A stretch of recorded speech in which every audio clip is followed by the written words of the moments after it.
a letter from Tokyo. Takeda Tsuneyasu, distinguished descendant of the Meiji Emperor, invites you to Tokyo to prepare Tai Noaki. That's a salt-baked fish. He looks forward to your interpretation of this traditional and auspicious dish. I mean, here we're talking the Japanese Imperial Family. I wonder what Takeda-san is going to be like. I am Christian Bauer, executive chef and co-owner at Troika Sky Dining, one of Malaysia's most innovative fine dining restaurants. I wanted to have some fun with my European heritage and my love of world cuisine, so I came up with the idea of taking over the kitchens of royal families and reinventing traditional palace dining. My style of cooking is modern, but it always has a definite twist. Who doesn't love a challenge? Join me as I put my culinary skills to the test.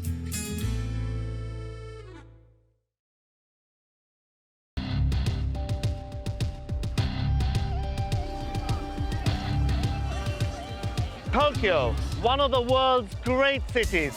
Lots of excitement, lots of people, and lots of food.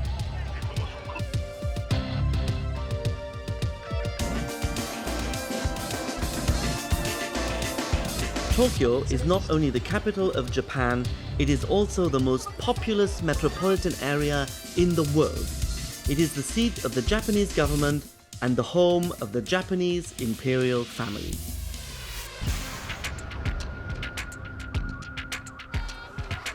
The Japanese Imperial Family is the longest continuous dynasty in the world, stretching back over 1,500 years. My host today, Mr. Takeda, is part of that family.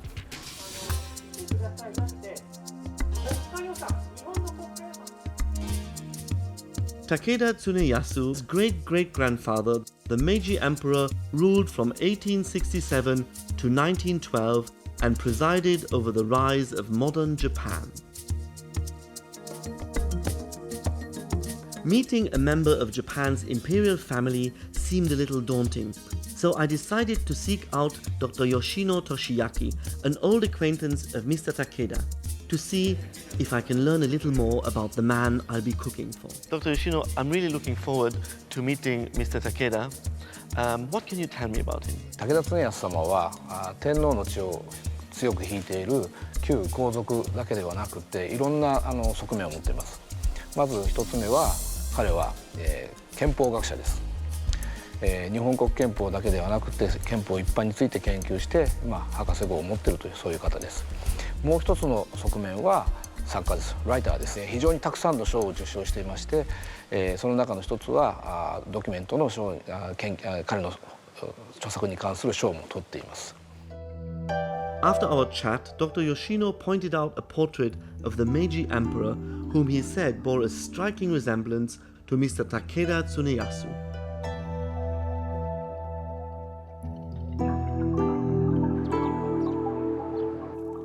The dish I've been invited to reinvent is Tai Noaki, a highly venerated salt-grilled sea bream that was a staple of the imperial family. Today, Thai is usually reserved for special celebrations such as New Year or weddings. Strolling through the grounds of the Imperial Palace, I took a moment to reflect on the centuries of Japanese culture and cuisine and the challenge that lay ahead of me. It's early morning, the sun is rising over Tokyo, and I'm about to go off and meet my host, Mr. Takeda, at the Meiji Shrine. Looks like it's going to be a glorious day. Spanning over 700,000 square meters of forest area, the Meiji Shrine is one of Japan's true imperial landmarks. It's here that I finally get to meet the Meiji Emperor's descendant. Takeda-san, I'm Chris. Chris-san, nice to meet you. Let's go. で、あそこに見えるこう丸いのがありますけども、あれはエンブレム、天皇だけが使える天皇のみが使うことができる印なんですね。菊の紋なんです。ここは明治神宮って言いまして、私のおじいさんのおじいさんにあたる明治天皇が祀られている場所です。First built in 1915, the Meiji Shrine is dedicated to the Meiji Emperor, who helped restore imperial rule to Japan. Before entering the shrine, it is customary to perform a small cleansing ritual, as Mr. Takeda shows me. Can you tell me a little bit about the Meiji Emperor? はい、明治天皇は、私たち日本人にとっては、とても大切な天皇です。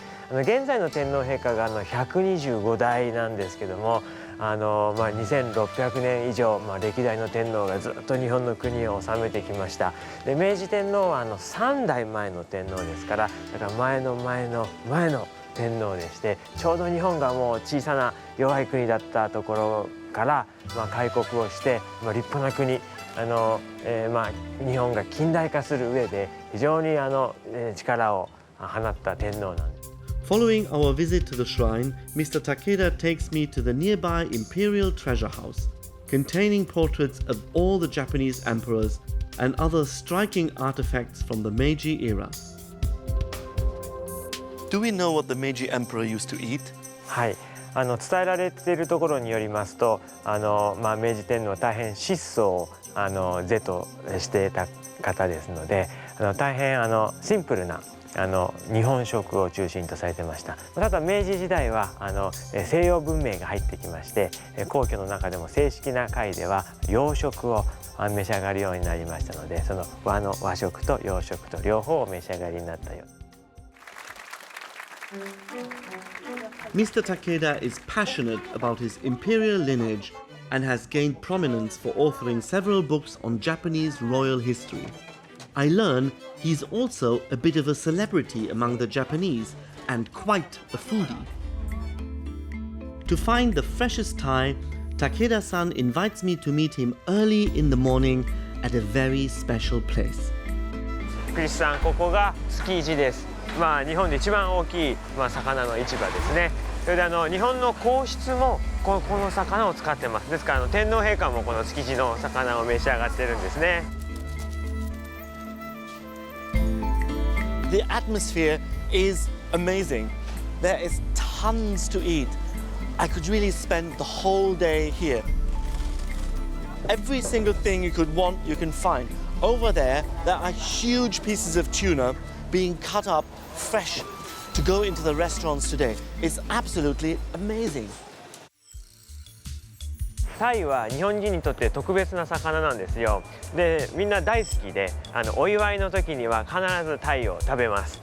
見てもらうと、色も赤いですし、少し丸いですよね。縁起がいい、非常に運を持ったラッキーな魚だっていうふうに。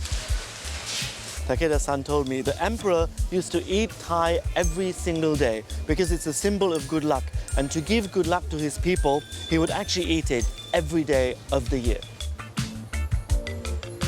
In Tokyo's Tsukiji market, all the fish is so fresh that it can be used for sashimi. So my friend here is going to cut a little bit of the Thai raw and we'll taste it. So this is Thai, the same fish I'm going to cook. We're going to eat it as a sashimi. How it's important to keep that little bit of the bloodline on the fish. You see the red part? When you cook it, that will turn gray. So normally when we want to cook the fish, we'll take that out. But for sashimi, it gives a great color and it's also a slightly different taste from the main part of the meat. So we need it. This time, the treat is all for me.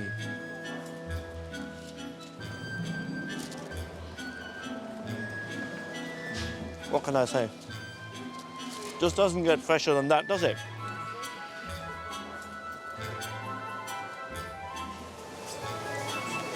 This is whale. No. To find out more about the imperial significance of the Thai, I asked Matsumoto Sakafumi, a Japanese food expert, to tell me a little more. 特にお正月に鯛を食べる、魚を食べる。昔はですね、どうしても魚っていうと流通がよくありませんでしたから、生きたもの、生のものをいただくって非常に難しかったんですよね。だからどうしても塩漬けにする、あとは発酵させたものにする。どうしても生が食べれなかった。だからそういうお魚をお正月迎えるにあたって、神さんまたは大切なゲストがお越しになる、その時に最高のものでもてなしたい。だから昔の人はその鯛っていうもの、または魚で鯉というものがあります。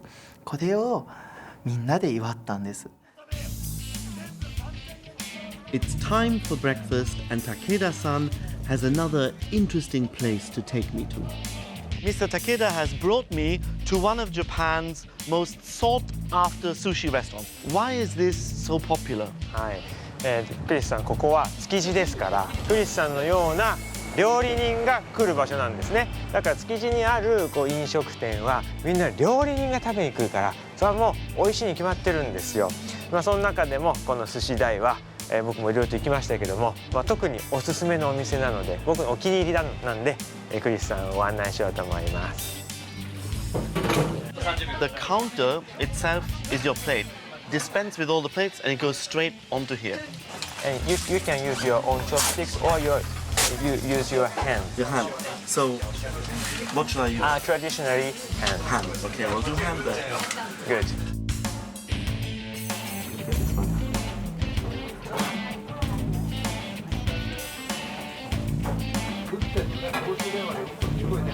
You notice how sometimes they will not take the fish just straight from the chiller, but leave it on the board to warm up a bit, or even use their hands to give it a bit of temperature, so that it's always absolutely right. That's what I call perfection. How many types of sushi do you actually make? Yeah, 1 day 45. 45, wow.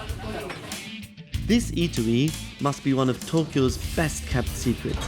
The sushi is unbelievable, out of this world.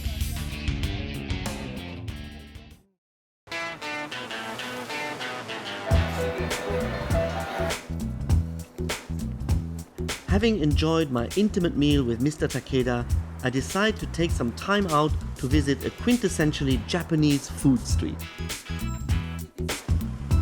I'm in Kappabashi, Tokyo. This is where Japanese people come to buy their tableware, kitchenware, in fact, anything to do with cooking. You name it, it's here. Kappabashi sells everything a chef could possibly want, and some things that are uniquely Japanese. One of Japan's craziest inventions is fake food, known here as samples. You see it absolutely everywhere. Restaurants, shop fronts, department stores, and anything you want, you can probably find. Kampai. The process of manufacturing these realistic dishes resembles actual cooking in the way that ingredients are chopped up and combined. Some of these really do look good enough to eat. My venue for cooking will be the prestigious Grand Pacific Daiba Hotel, located on Odaiba, a man-made island connected by bridge to Tokyo. Here, as part of my initiation into royal cuisine, the hotel chefs have prepared a special Thai creation just for me. What an incredible display. This is where our fish is going to go on. What have you made here? これはですね、日本で松竹梅、松、竹、梅は縁起物の象徴としてこうやって飾られることが多いです。それと、鶴と亀ですね。これは長寿を意味します。あとこの福60もお祝いの時に、使う言葉です。Oh my God! Have you seen that? The guy's going to really put me to shame. Okay, there's the fish. And our chef here is ready to show me what they normally do with the Thai. まずヒレが焦げないように全てにアルミホイルをして、それから焼き台にかけます。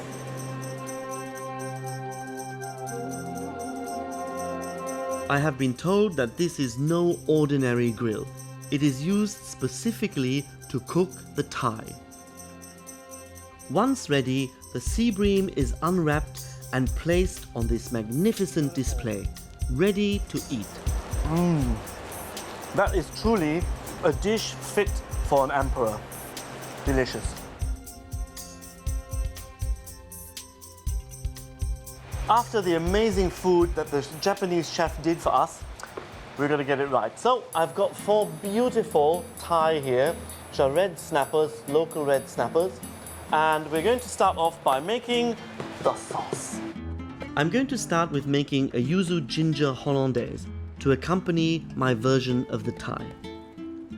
The classic hollandaise sauce is made with butter, egg yolk, white wine and vinegar. Never try and smell it when you put the vinegar in because it's like an electric shock. It goes straight up your nose and you feel like you stuck your fingers into a plug point. Then I add my yuzu lemons to give a delightful Japanese twist. Now, the original Tai Noaki is actually a deceptively simple salt-baked fish. The trick is to get the salt flavor right into the fish, so I'm going to bake my Thai in a salt meringue that will completely cover the fish. A meringue is normally a dessert made of whipped egg white and sugar, but this time I will be adding lots of salt to make the meringue a pocket to steam the Thai in. To protect the fish from getting too salty, I'm going to wrap it in sheets of seaweed and season it with a little bit of pepper and yuzu. And that's our 4 fish wrapped and ready to be covered with our salt meringue. Now I'm just going to pop this into the oven for 15 to 20 minutes and it'll be ready to serve.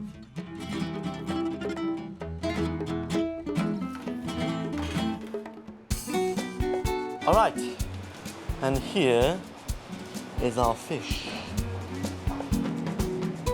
That will be my salt meringue baked sea bream, a dish aiming for the subtlety of Japanese cuisine, but completely modern in essence. Now, will my radical reinterpretation of this centuries-old dish live up to Takeda-san's expectations? I can't wait to find out.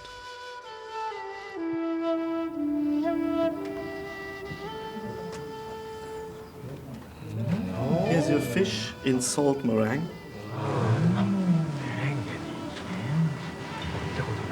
初めて見る。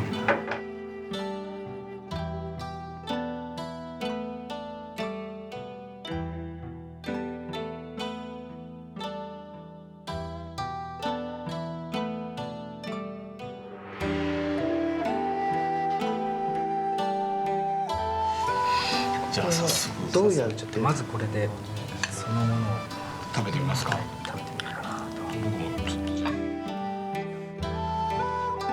ょっとソルティーな感じだったそうですね、相当と思いますね。入ってきちゃう。相当入ってますね。このソースは何ソースなのか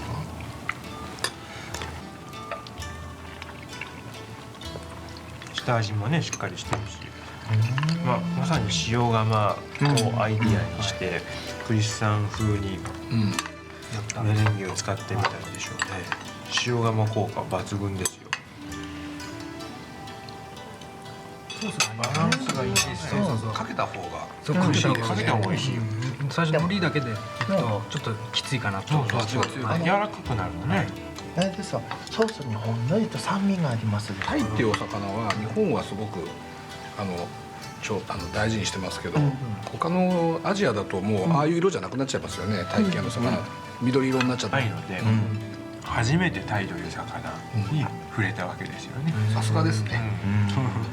原点がやっぱり日本人とタイは切っても切れない間柄ですよね。最後メレンゲもらいたいと。築地にあるんですか。築地の場内の吉野家の隣にいらっしゃいました。Gentlemen, はい。 oh, the plates are empty. はい、empty。美味しかった。美味しかった。美味しかったです。これクリスさんは初めてタイを料理したんですか Have you cooked Thai first? First time. First time? Oh, really? Look first and cook first. Yes, look first, cook first. This is a system in which, because of the salt meringue, you don't salt the fish at all, so no salt on it. But because the fillet is thin, you need to have something in between. Otherwise, too much salt will go in the fish.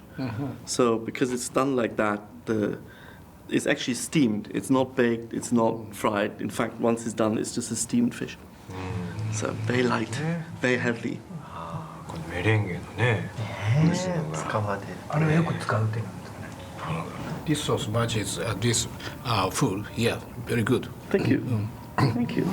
Well, I'm glad you all enjoyed it. このソース and 何？海苔？ Matching very nice. Because there's yuzu in the sauce. I use a bit of that. And a bit of ginger. あ、ジンジャーね。Thank you very much.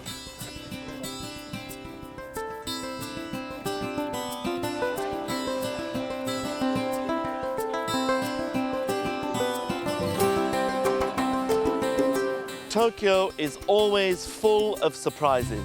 The food is amazing, the people are so friendly, it is just a superb experience.